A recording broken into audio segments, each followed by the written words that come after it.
We're going to talk about patterns of evolution. All right, so this is just to finish up the evolutionary discussion. There's three basic patterns of evolution, so this is just kind of putting together things that we've already talked about. One pattern is divergent. That is where closely related groups are divergent because they're in different environments, or they go to different environments and become geographically isolated, like we were just talking about. Another example of this that we haven't used so far is polar bears and brown bears. Polar bears, of course, are very large. Both of them are very large. Brown bears are grizzlies, right? And polar bears are in the Arctic. And generally speaking, their body shape is heavier towards the rear, and this has to do with ice fishing. Basically, they're sticking their head down through the ice or holes in the ice to capture fish, and they want to be balanced out. And they also have some other features, like they have their fur is basically, it's white, but it's basically clear, and it's taking their actual skin is black. And so what it is doing is like making a little solar panel all the way down to their skin, through the follicle of their hair. It's acting like a little cone that is directing sunlight towards their skin and keeping them warm. Those are just some adaptations of the polar bear versus the grizzly. The grizzly is much heavier in the front part of the body. This is because it's crashing through the woods and so forth, and using its strong, powerful arms to capture fish and so forth from streams. But in this case, they're not having to stick their head all the way, through a hole or something like that and counterbalance. They're dark colored, so they blend in with the forest environment. But if you looked at them, they actually have the same number of chromosomes, which is also makes something reproductive.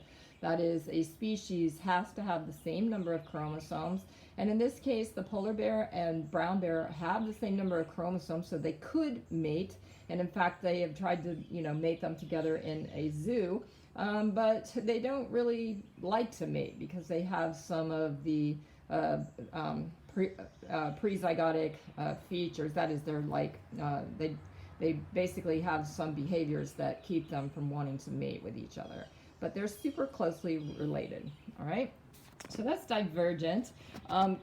Convergent, is where you have groups that have similar features because they are in similar environments.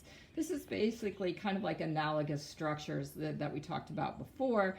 A shark and a dolphin, for example, is shaped roughly the same way because they fill the same ecological niche in their environment.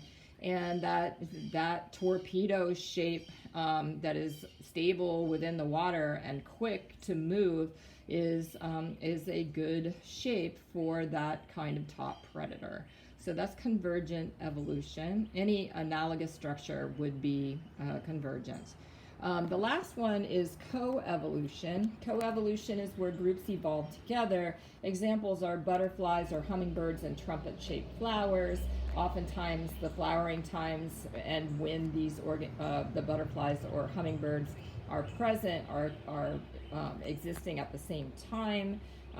Mimicry is another example of that. For example, coral snakes and king snakes, they have the same coloration because the mimicry, they evolved in the same environment, and one is deadly poison and the other one is not.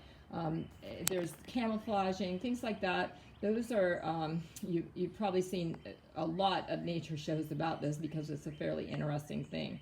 Any